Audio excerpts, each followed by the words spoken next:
বিশ্ব নবীর কলেজার টুকরা হযরত ফাতেমা তুজহরা রাদিয়াল্লাহু তাআলা আনহার বিবাহ দেওয়ার উপযুক্ত হয়েছেন। মদিনা শরীফের আপনার বিশাল বড় বড় পয়সাওয়ালা, বিশাল বড় বড় আপনার বিজনেসম্যানেরা আমার নবী মুস্তাফার মেয়ে হযরতে ফাতেমা তুজহরার সঙ্গে বিবাহর প্রস্তাব দিয়ে পাঠায়। দয়ার নবী মুস্তাফা আমার কোনো উত্তর দিচ্ছেন না। আমার নবী মুস্তাফা একটাই জিনিস বারবার যেন আপনার ভাবছেন, আমার কলেজার টুকরা ফাতেমার এমন ব্যক্তির সঙ্গে দেব যেন আমার বেটির মান সম্মান দিন ইসলাম সমস্ত কিছু যেন রক্ষা হয়। আমি এই জন্য আমি চিন্তা ভাবনা করছি। তাই নবী আমার কোনো উত্তর দিচ্ছেন না।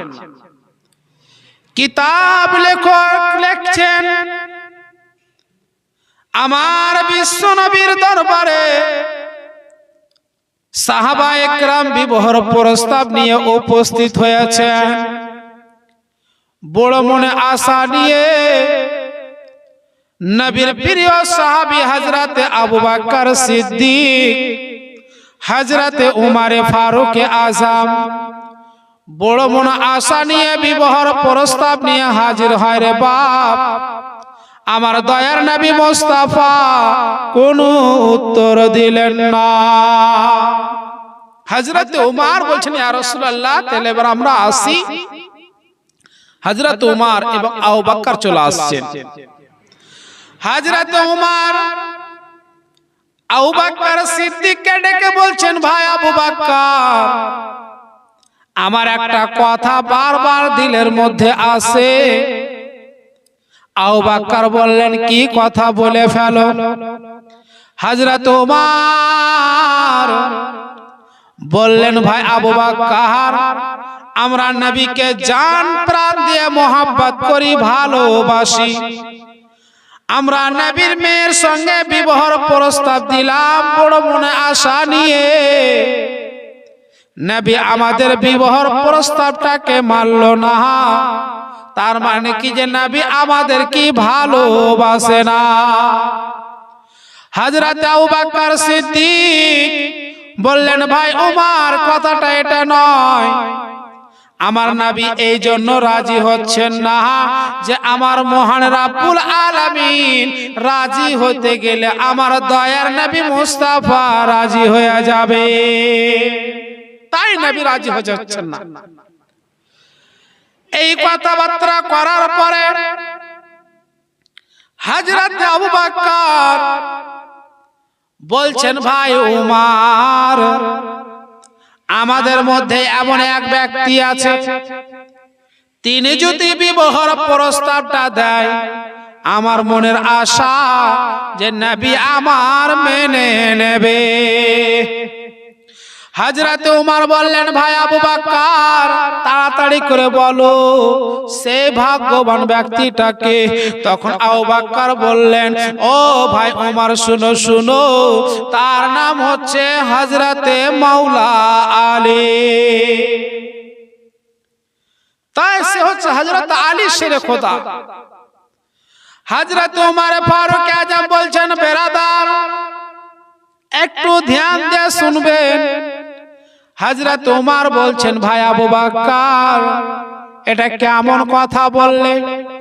আমাদের কাছে ধন দৌলত আছে, আমাদের ঘর বাড়ি আছে, আমরা নবীর মেয়ের সঙ্গে বিবাহের প্রস্তাব দিলাম, নবী আমাদের বিবাহের প্রস্তাবটাকে মানল না বা কোনো উত্তর দিল না। আলীর তো ঘরে নাই, আলী কি খাবে তার ব্যবস্থা নাই, আলীর সঙ্গে নবী কি করে বিবাহ দেয়? আবু বকর বলে, ভাই আলী, উমর, এই কথাটা নয়, আমি তোমাকে আগেই বলেছি, যদি আমার আল্লাহ রাজি হয়ে যায়, নবীও রাজি হয়ে যাবে। তো চলো আমরা আলীর কাছে গিয়ে তাকে বলি। তারা কিন্তু এক পা দু পা করে হযরত আলীর কাছে চলে গেলেন। সালাম কালাম হলো, বলছেন কি খবর ভাই? হযরত আবু বকর বলছেন ভাই আলী তুমি কি জানো না? বলে কি? যে নবী মুস্তাফার কন্যা হযরতে ফাতেমাতুজ জোহরার বিবাহ দেওয়ার উপযুক্ত হয়েছে। অনেকে বিবাহর প্রস্তাব নিয়ে হাজির হয়েছেন, নবী আমার রাজি হননি।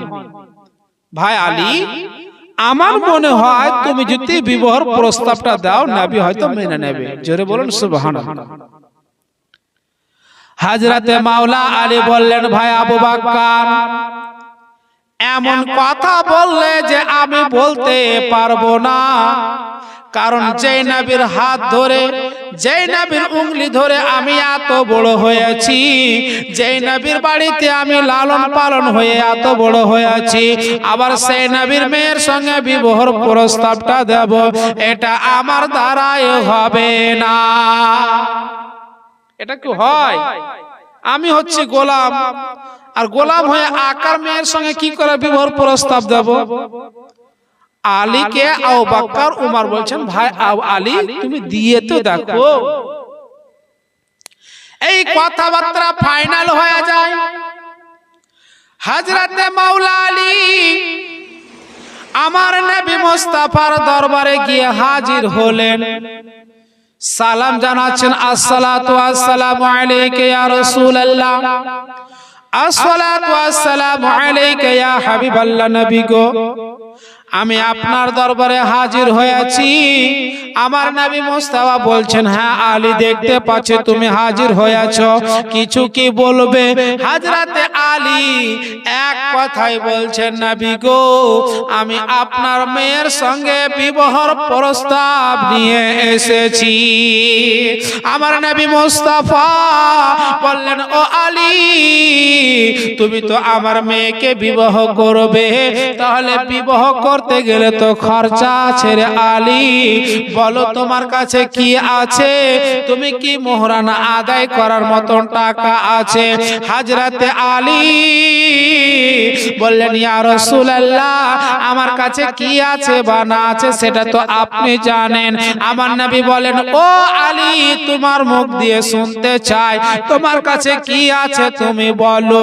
হযরতে আলী বললেন ইয়া রাসূলুল্লাহ ইয়া হাবিবাল্লাহ নবী গো আমার কাছে একখানা সাওয়ারি রয়েছেন আর একখানা ঢাল রয়েছে গো নবী। নবী বলছেন আলী সাওয়ারির দরকার, যুদ্ধের ময়দানে যেতে হবে, তাহলে তুমি ঢালখানা বিক্রি করতে পারো। নবী আমার আদেশ করে দিলেন। হযরতে মাওলা আলী সেই ঢালখানা নিয়ে বাজারের মধ্যে চলে গেলেন।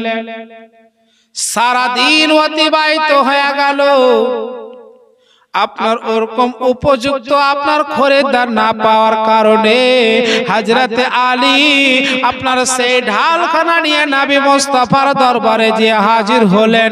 এমত অবস্থায় নবী মুস্তাফার সামনে হযরতে আবু বকর, হযরতে ওমর, হযরতে উসমান গনি আপনার উপস্থিত আছেন। না আলীর যেন মন খানা খারাপ, বললেন ইয়া রাসূলুল্লাহ আমি সারা দিন অতিবাহিত হয়ে গেল, আমি এই ঢালের উপযুক্ত মূল্য না পাওয়ার কারণে, ওরকম খরিদ্দার না পাওয়ার কারণে গো নবী আমি আবার ঢালখানা নিয়ে আপনার দরবারে ফিরে এসেছি। আমার নবী মুস্তাফা সেই ঢালখানাকে হাতের মধ্যে নিয়ে তখন আমার নবী সাহাবায়ে কেরামকে উদ্দেশ্য করে বলেন ওরে আমার সাহাবায়ে কেরাম তোমাদের মধ্যে এমন কোন ব্যক্তি আছে কি যে আমার আলীর ঢালখানাকে উপযুক্ত মূল্য দিয়ে খরিদ করতে পারবে, সঠিক মূল্য দিয়ে? তা হযরতে উসমান গনি কে আল্লাহ পাক অনেক ধন সম্পত্তি